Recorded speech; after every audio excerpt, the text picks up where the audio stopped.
الحمد لله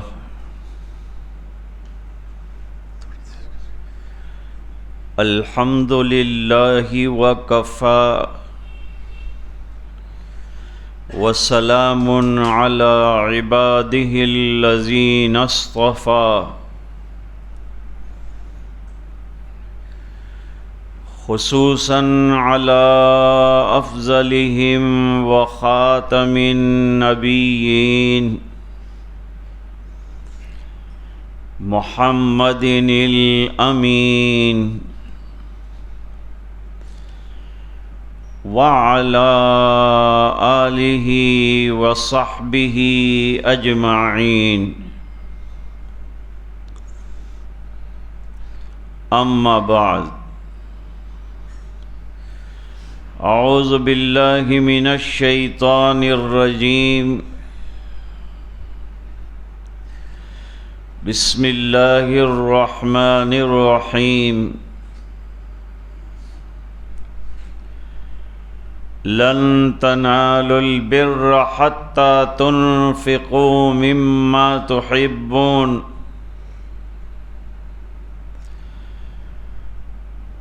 وما تنفقوا من شيء فإن الله به عليم صدق الله مولانا العظيم اللهم صل على سيدنا محمد وعلى آل سيدنا محمد وبارك وسلم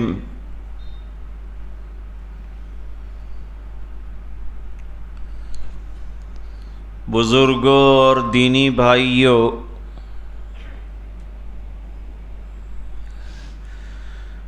اور گھروں پر سن رہی دینی ماں بہنوں،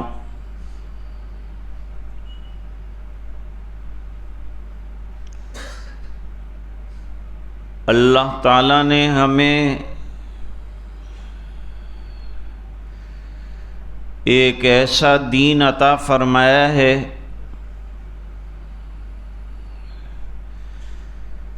کہ جس دین میں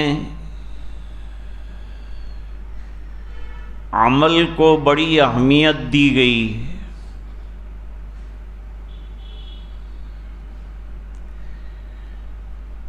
یہ دین خالی کتابوں تک محدود نہیں ہے،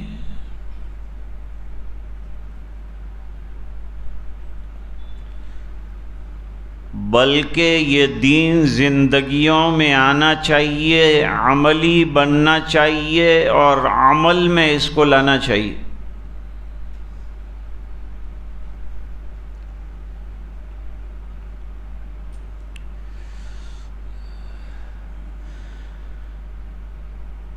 سب سے پہلے جناب رسول اللہ صلی اللہ علیہ وسلم نے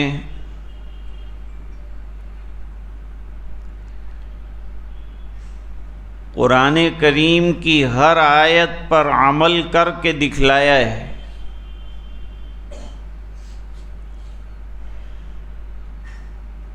اور خود آپ صلی اللہ علیہ وسلم کی زندگی عملی ہے۔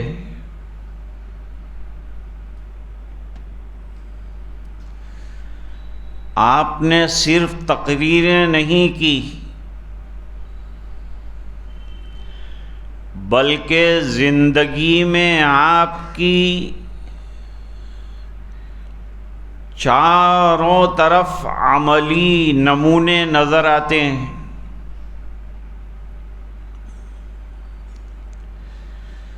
اس لیے اللہ تعالیٰ نے قرآن کریم میں فرمایا، لَقَدْ كَانَ لَكُمْ فِي رَسُولِ اللَّهِ أُسْوَةٌ حَسَنَةٌ، تمہارے لیے نبی کریم صلی اللہ علیہ وسلم کی زندگی میں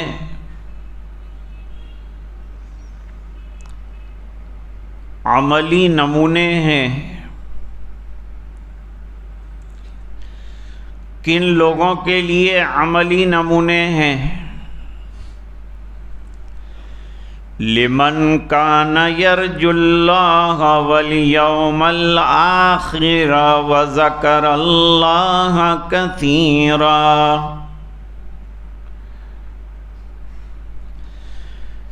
جس کو یہ یقین ہے کہ اسے مر کر اللہ کو جواب دینا ہے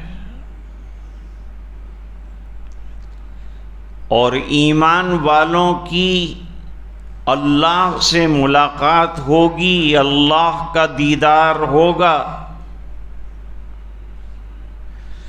یہ ہمارے عقائد میں ہے کہ آخرت میں اللہ تعالیٰ اپنے دیدار سے سرفراز فرمائیں گے اور یہ جنت کی سب سے بڑی نعمت ہوگی۔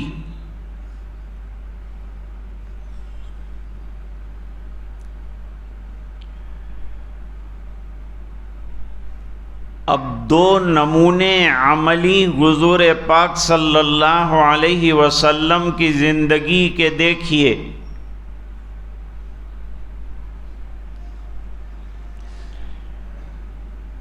غزوہ خندق کے موقع پر، خندق کھائی کو کہتے ہیں،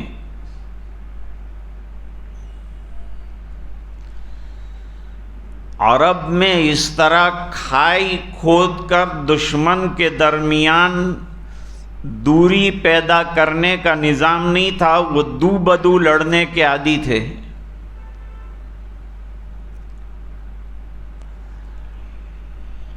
لیکن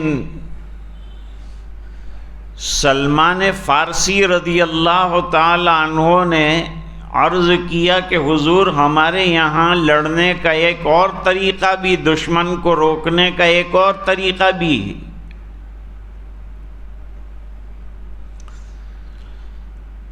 اور وہ طریقہ یہ ہے کہ بارڈر پر کھائیاں کھود دی جائے تو دشمن اس کو پار کر کے ادھر ہماری طرف نہ آ سکے۔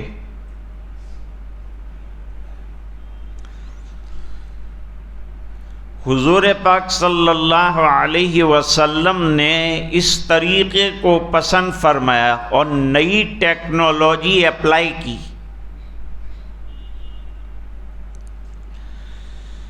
صحابہ کرام کی جماعتیں بنائی گئی اور ٹکڑے بنائے گئے، اور صحابہ کرام نے سخت سردی کے زمانے میں کھائیاں کھودی تو خود حضور پاک صلی اللہ علیہ وسلم بھی ساتھ تھے۔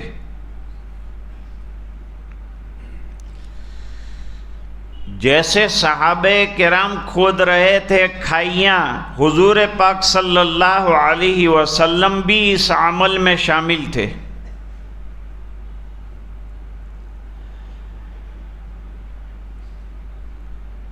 دین کتنی محنتوں سے آیا ہے اس کا اندازہ اس بات سے لگائیے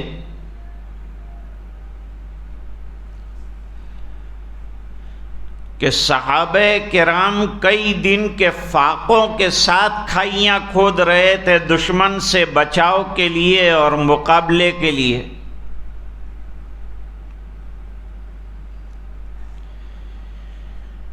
بھوک کا اور فاقہ کشی کا عالم یہ تھا کہ صحابہ کرام نے کمر کو سیدھا رکھنے کے لیے پتھر باندھے تھے پیٹ پر۔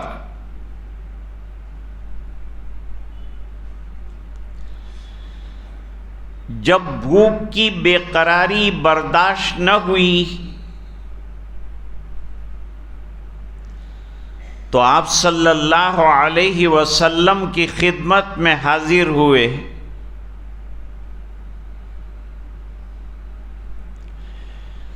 دوستو، ہم تو دین پر بہت آسانی سے عمل کر رہے ہیں، ہم نے تو انگلی بھی نہیں کٹوائی ہے، ہم نے تو دین کے لیے کوئی زخم بھی نہیں کھائے۔ صحابہ کرام نے تو اتنے زخم کھائے ہیں کہ دیکھنے والے ترس کھا جاتے تھے۔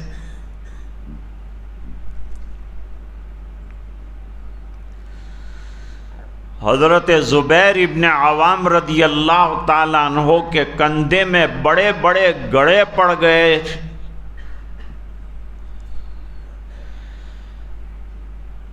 اور جو صحابہ شہید ہوئے ہیں ان کے سینے پر 80 زخم آئے۔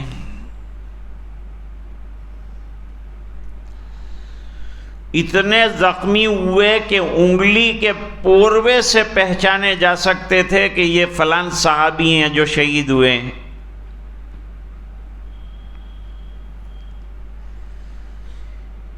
اتنی شدید اور سخت قربانیوں کے بعد یہ دین اللہ تعالیٰ نے ہمیں عطا فرمایا، اس کی کتنی قدر کرنی چاہیے یہ ہم کو سوچنا ہے۔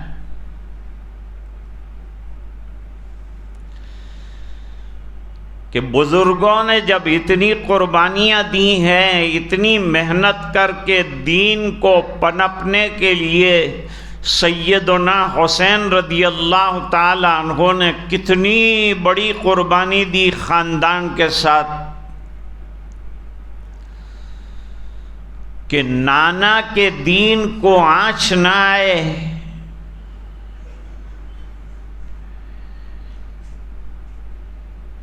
آج اس دین کا ہم نے کیا حال کیا ہے، نہ ہماری نمازوں کا ٹھکانہ ہے، نہ ہماری عبادت کا ٹھکانہ ہے، نہ احکام پر عمل کا ٹھکانہ ہے، نہ معاملات کا ٹھکانہ ہے، نہ سجدوں کا ٹھکانہ ہے۔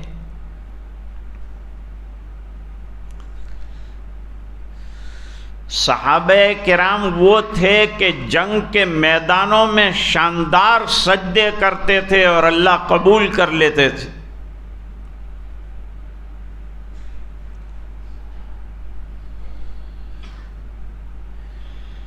اور صحابہ کرام اس وقت تک جنگ شروع نہیں کرتے تھے جب تک کہ ان کو یقین ہو جائے کہ اب اللہ کی مدد آ رہی۔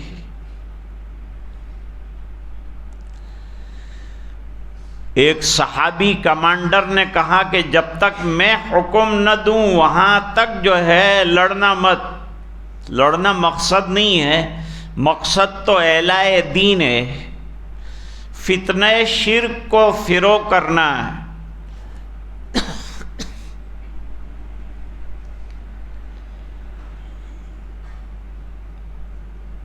دوپہر تک انہوں نے لڑنے کا حکم نہیں دیا،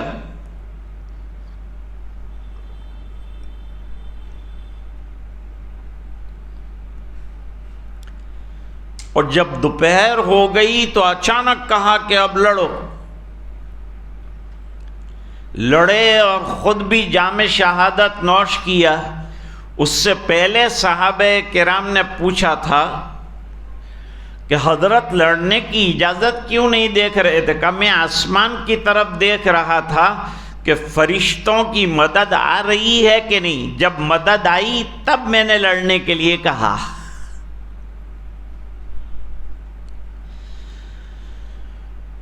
وہ صحابی حضور پاک صلی اللہ علیہ وسلم کی خدمت میں بے قرار ہو کر حاضر ہوئے،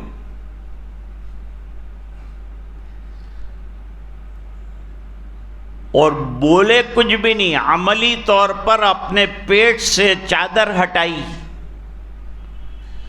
اور اپنے فاقے کا مشاہدہ کرایا کہ میرا یہ عالم ہے فاقے میں، اور صحابہ کا بھی یہی عالم تھا۔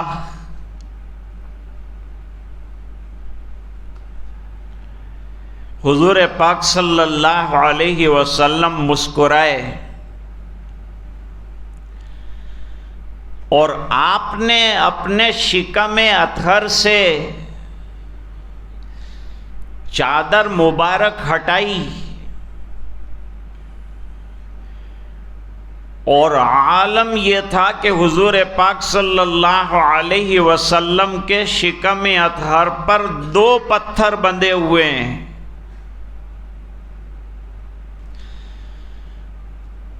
گویا نبی کریم صلی اللہ علیہ وسلم نے یہ بات بتائی کہ اگر میں نے تمہیں عمل کرنے کے لیے اور مجاہدہ کرنے کے لیے اور محنت کرنے کے لیے کہا ہے تو صرف زبانی جمع خرچ نہیں کیا ہے، بلکہ عملی طور پر تم دیکھ سکتے ہو کہ تم سے میں آگے ہوں۔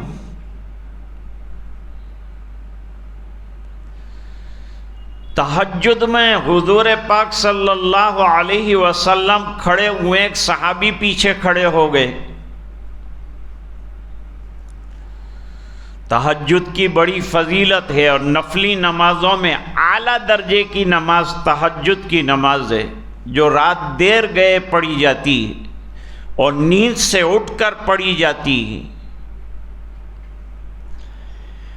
اور یہ وہ وقت ہے کہ اللہ تعالی اعلان فرماتے ہیں حل من مستغفر، ہے کوئی مغفرت کا طلبگار، حل من مسترزق، ہے کوئی روزی کا طلبگار،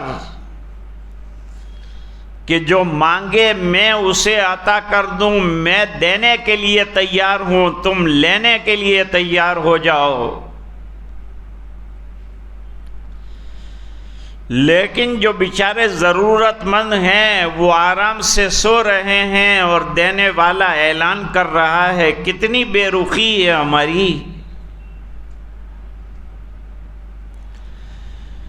ہونا تو یہ چاہیے کہ لینے والا بے چین رہے کہ کب دینے والے کا دروازہ کھلے اور مجھے مل جائے۔ یہاں اعلان پہ اعلان ہو رہا ہے، بندے سو رہے ہیں، کتنے لوگ ہیں جو تہجد پڑھتے ہوں گے؟ ارے فرض نمازوں کے بھی لالے پڑ رہے ہیں ہم کو، پنجگانہ نمازوں میں بھی جو ہے ہماری حاضری نہیں ہو پا رہی، حالانکہ نماز اعظم العبادات میں سے ہے، بڑی عظیم عبادت ہے، اور جتنی عبادتیں ہیں وہ تمام عبادتوں کا خلاصہ اور نچوڑ اللہ تعالیٰ نے نماز کے اندر جمع کر دیا ہے۔ نماز پڑھ لی اس نے، سب عبادتیں گویا کر لی۔ ایک نماز میں اللہ نے ایسی خوبی رکھی ہے۔ تو عمل میں تہجد میں وہ صحابی پیچھے کھڑے ہو گئے، اتنی لمبی نماز تھی حضور کی کہ ان کے دل میں خیال آیا کہ میں نماز توڑ کے چلا جاؤں، مجھ سے اب برداشت نہیں ہوتا، نہیں کھڑا رہا جاتا مجھ سے، میں نماز توڑ دوں اور چلا جاؤں۔ اتنی لمبی نماز حضور پاک صلی اللہ علیہ وسلم تہجد کو فرماتے ہیں، تو عمل ایسا ہے۔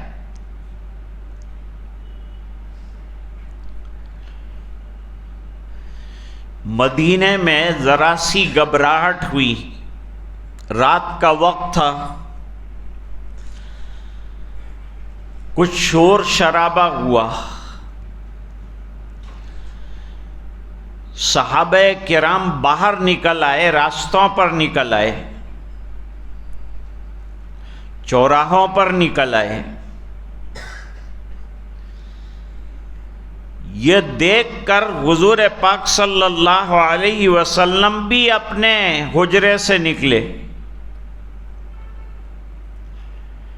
معلوم کیا کیا بات ہے، تو کہا کچھ دشمن کا خطرہ معلوم ہو رہا ہے، کوئی حملہ ہونے والا ہے ہم پر، یا کیا بات ہے؟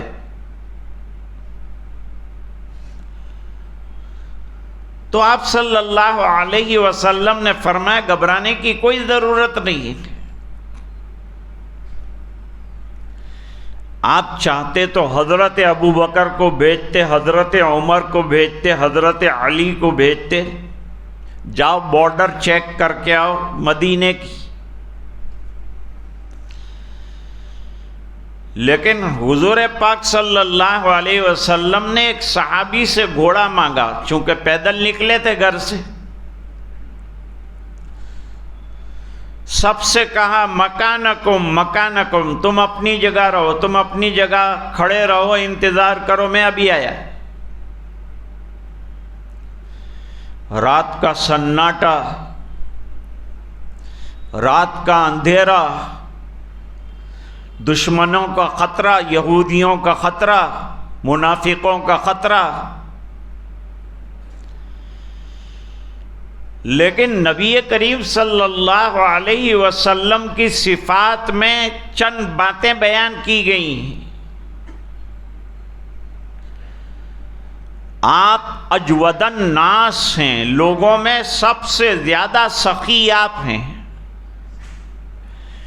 حضور کی سخاوت کو کوئی نہیں پہنچ سکتا۔ رمضان میں سخاوت چلتی ہوئی تیز ہواؤں سے بھی زیادہ ہو جاتی تھی آپ صلی اللہ علیہ وسلم کی، اتنے سخی تھے آپ کہ کوئی آپ کی سخاوت سے محروم نہیں رہتا تھا۔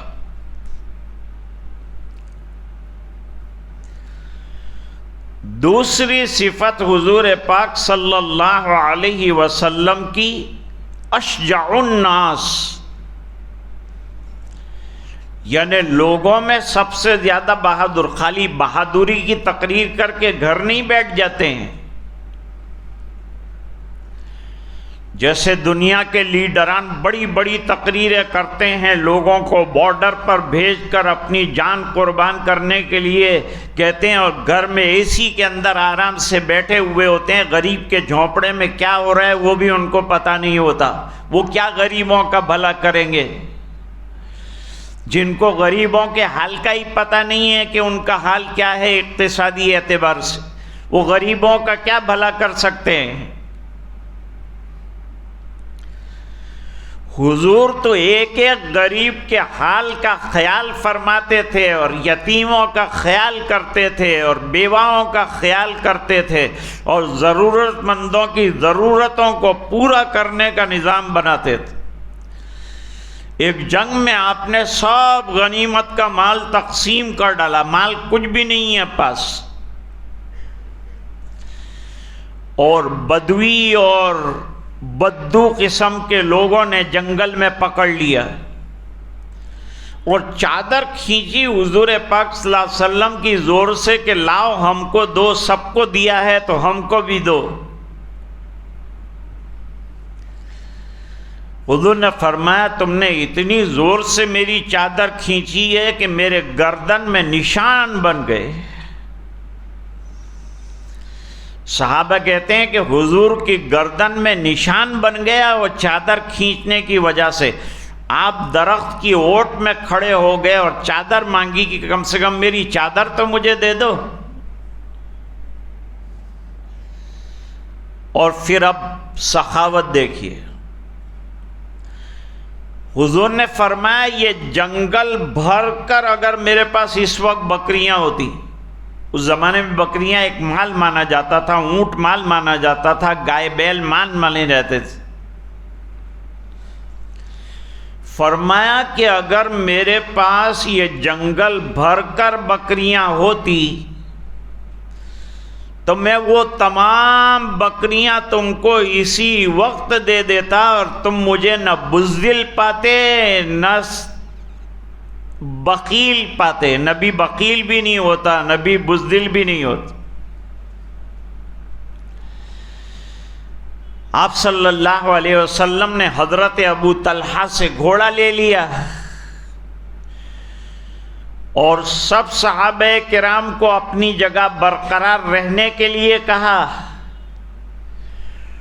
اور رات کے اندھیرے میں پوری مدینے کی بارڈر کو گھوڑے سواری کے ساتھ چیک کیا، اور واپس آ کر فرمایا پوری بارڈر چیک کر کے آیا ہوں، کوئی گھبراہٹ کی اور کوئی پریشانی کی بات نہیں ہے، تم جاؤ آرام سے گھر میں سو جاؤ، کوئی حملے کا خطرہ نہیں۔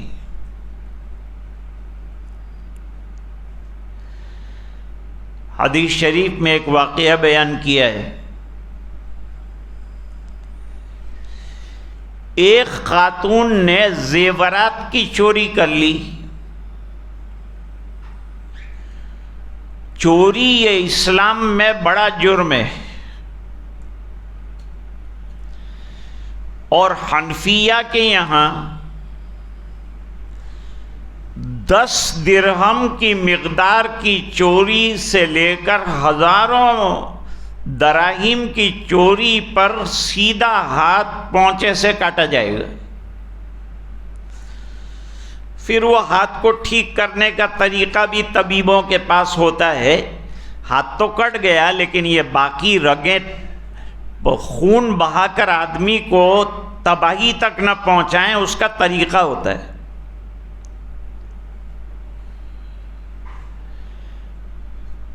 حضور نے حدیث میں فرمایا کبھی چور انڈے کی چوری کرتا ہے اور رسی کی چوری کرتا ہے اور اس کا ہاتھ کاٹا جاتا ہے۔ حکیم الامت حضرت مولانا اشرف علی صاحب تھانوی رحمۃ اللہ علیہ نے فرمایا کہ بیضہ تو اتنی قیمت کا اور انڈا تو اتنی قیمت کا نہیں ہوتا کہ جس کے اوپر ہاتھ کاٹا جائے۔ پھر حضور نے یہ کیوں فرمایا؟ جواب یہ ہے کہ آدمی پہلے چھوٹی چوری کرتا ہے، ذرا سی چوری سے بھی اپنے آپ کو بچاؤ۔ 4 آنے کی 10 پیسے کی 1 پائی کی چوری بھی نہ ہو۔ 10 پیسے سے 1 روپیے کی چوری کرے گا، پھر ہمت کھلے گی تو 100 روپے کی چوری کرے گا، پھر ہمت کھلے گی تو 10 درہم سے زیادہ کی چوری کرے گا۔ اب ہاتھ کٹنے کی نوبت آئی، نہ 1 روپیہ چراتا، نہ چوری کی عادت بنتی، اور نہ یہ ہاتھ کٹنے کی نوبت آتی۔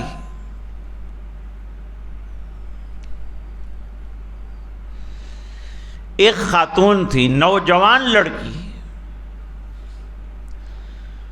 اس نوجوان لڑکی نے اتفاق سے عورتوں کو زیور سے بڑا تعلق ہوتا ہے، گھر میں کام نہیں کرے گی، مسالہ نہیں پیسے گی، کپڑے نہیں دھوئے گی، وزن کا کوئی کام نہیں کرے گی، ماں باپ نہ کہیں گے وزن کا کوئی کام اس کو مت دینا۔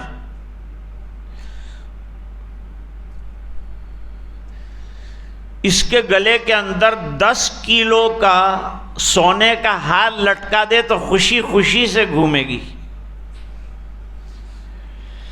زیورات سے اس کو اتنی محبت ہے اور تعلق ہے، جمع کر کر کے رکھتی ہے زیورات، کام کچھ بھی نہیں آتے۔ اور ہر سال زکوٰۃ نکالنی ہے یہ زیورات کی، حساب لگانا ہے، زکوٰۃ نکالنی، تب یہ زیورات حلال ہوں گے۔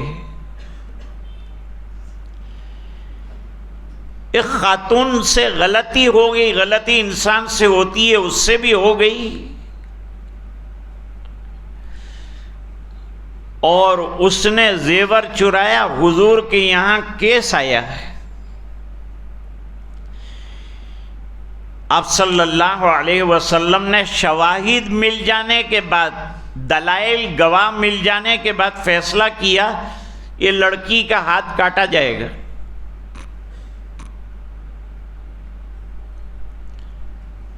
صحابہ کرام ذرا پریشان ہوئے، رشتہ دار بھی پریشان ہوئے کہ جوان لڑکی ہاتھ کٹ جائے گا، شادی نہیں ہوگی۔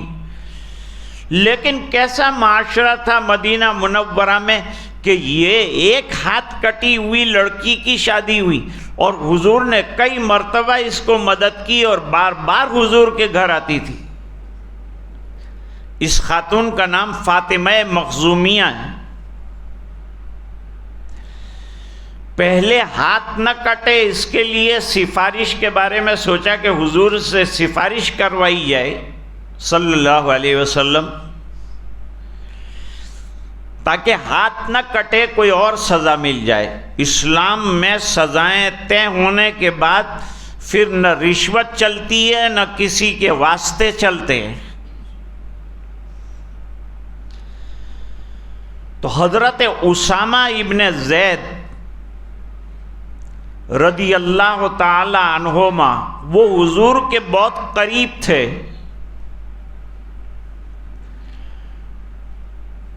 ان کو بھی اس میں واسطہ بنایا گیا کہ یہ حضور کے بڑے پیارے ہیں، تو یہ بات کہیں گے شاید حضور مان جائے۔ انہوں نے موقع دیکھ کر حضور پاک صلی اللہ علیہ وسلم سے ہاتھ نہ کاٹنے کی سفارش کی تو حضور طیش میں آ گئے اور فرمایا تم سے پہلے اللہ کی حدود کے اندر لوگوں نے سفارشات چلائیں کہ مالداروں کو سزا دیتے تھے نہیں دیتے تھے، اور غریبوں کو پکڑتے تھے اور پکڑ کے سزا دیتے تھے، اس لیے اللہ نے ان کو تباہ کیا۔ اس لیے جب حدود آ جائے اللہ کی طرف سے تو سفارش کسی قسم کی نہیں، وہ حدود پر عمل کرنا پڑے گا، چاہے کوئی ہو، مالدار ہو غریب ہو، نہیں دیکھا جائے گا، انصاف کی نظر میں سب برابر ہے۔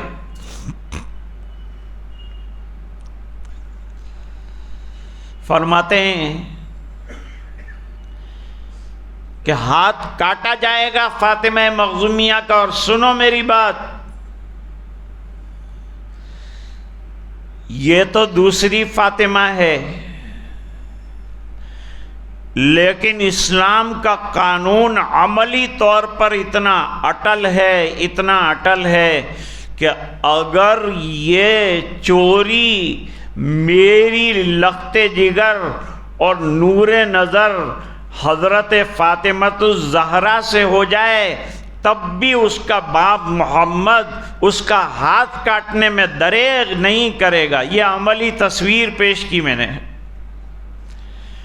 دو واقعات عملی کے، عمل میں نبی سب سے آگے ہوتا ہے، تو جو دائی ہیں، جو لوگوں کو سمجھانے والے ہیں، علماء ہیں، ان کو عمل میں بھی آگے رہنا ہے، اور جو دعوت دیتے ہیں ان کو عمل میں بھی آگے رہنا ہے، اور جو کام کرنے والے ہیں ان کو خود کام کے اندر بھی آگے رہنا ہے۔ حضور نے مسجد بنائی تو آرڈر نہیں کیا، خود اینٹیں اٹھائی ہے، کھڈے گڑھے کھودے ہیں اور محنتیں فرمائی ہیں،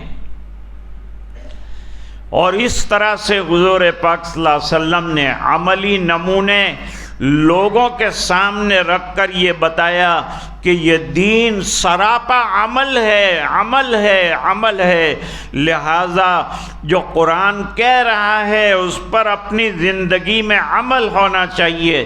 سرکار نے جو باتیں ارشاد فرمائی وہ زندگی میں عملی بناؤ۔ یہ بات ہمارے آقا جناب رسول اللہ صلی اللہ علیہ وسلم نے فرمائی۔ رویندر ناتھ ٹیگور ایک شخص تھے جنہوں نے ہندوستان کا ترانہ بھی لکھا ہے۔